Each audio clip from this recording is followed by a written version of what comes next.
చుక్కమ్మ, దోశల చుక్కమ్మ, నువ్వు పెట్టే దోశలు తిని నీ తల్లో పూలు పెడదామని వచ్చానే చుక్కమ్మ. ఏటి మావా ఇంతలోనే ఆశ మార్చేసావు?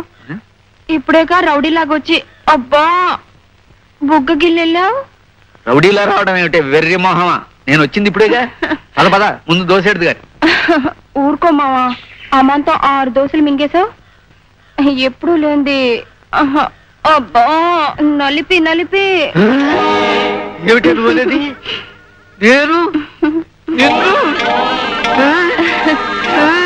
చాలా ఊరుకో మావా, కొత్త సరస నువ్వును.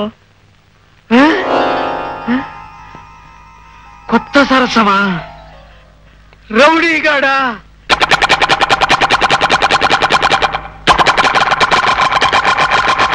బజార్కి వెళ్ళొచ్చినప్పటి నుంచి ఇలా చిందులు దొక్కుతున్నాడు. అసలు ఏమైంది వీడికి? వదినా, అసలు వీడి చేష్టలు చూస్తుంటే మన డుంబుగాడేనా అనిపిస్తుంది.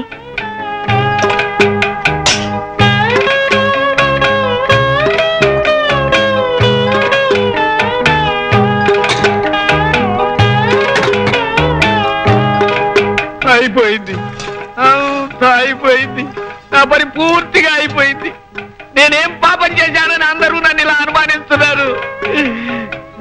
అమ్మగారు మీరైనా చెప్పండి, నేనే కదా? అవును, నువ్వేగా. చిన్నమ్మగారు మీరు చెప్పండి, నా మొహం నాదే కదా? నీ మొహం నీది కాకపోతే ఇంకొకటి ఎలా అవుతుంది? నా మొహం నాదైనప్పుడు నేను లేకుండా నా మొహం లాంటి మొహంతో మరోడు ఉండటానికి ఎలా వీలవుతుంది చెప్పండి. డొంబు, నీకేదో గాలి సోకినట్టుంది. కాసిన మిరపకాయలు దిష్టి తీసుకొని మూల కూర్చోయిపోటికి. అసలు నా పరిస్థితి మీరు అర్థం చేసుకోరు ఏమిటండి? ఈ కత్తి లాంటి కత్తి ఇంకోటి ఉండొచ్చు, ఆ గిన్నె లాంటి గిన్నె ఇంకోటి ఉండొచ్చు, కానీ నా మొహం లాంటి మొహం ఇంకోటి ఉంటుందా చెప్పండి. వదినా, నువ్వు చెప్పినట్టే వీడికేదో అయింది. దుంబు, దిష్టి తీసుకున్న తర్వాత కొంచెం మిరియాల కషాయం, నిమ్మకాయ రసం కూడా తీసుకో, పిచ్చి కుదురుతుంది. రావదునా? వీళ్ళు చూస్తే ఇలా అంటున్నారు, బజార్లో వాళ్ళు చూస్తే అలా అంటున్నారు. ఏదో జరుగుతుంది, అదేదో నేనే తెలుసుకుంటాను. Happy birthday to you boss. 1000 ఏళ్ళు మీరు చల్లగా బ్రతకాలి. బ్రతికే ప్రతి క్షణం ఒక సమస్యగా, ఒక సంఘర్షణగా ఉండే ఈ కాలంలో 1000 ఏళ్ళు ఎందుకు బ్రతకడం కేశవ? మీకోసం కాకపోయినా మీ నీడలో బ్రతికే లక్షలాది పేదవాళ్ళ కోసమైనా మీరు 1000 ఏళ్ళు చల్లగా బ్రతకాలి. భోజనాలు కానీ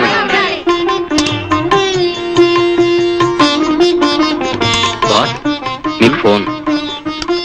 నరసమ్మా, నువ్వు వడ్డించు. అలాగే బాబు. Hello. Hello Ramu, many many happy returns of the day. Thank you Vijay, thank you very much. బాగా సందడి వినిపిస్తుంది. నిన్ను విష్ చేయడానికి చాలా మంది పెద్దలు వచ్చినట్టున్నారు. ఎంతో పెద్ద మనసున్న మనుషులు చాలా మంది వచ్చారు. ప్రేమాభిమానాలే ఆస్తిపాస్తులుగా ఉన్న మనుషులు చాలా మంది వచ్చారు. Very good, I'm really happy. Once again many many happy returns of the day. Thank you Vijay, thank you very much. మీరు అనుకుంటున్నట్టు స్వప్న ఈ రోజు ఇక్కడికి రావటం లేదు. ఎందుకని? మీరు చెప్పిన దానికంటే ఎక్కువ సొమ్మిచ్చి భుజంగరావు ఆమెను తన బంగ్లాకి తీసుకెళ్లిపోయాడు. Like, comment, subscribe to our channel. Hey darlings, గంటని క్లిక్ చేయడం మర్చిపోకండి.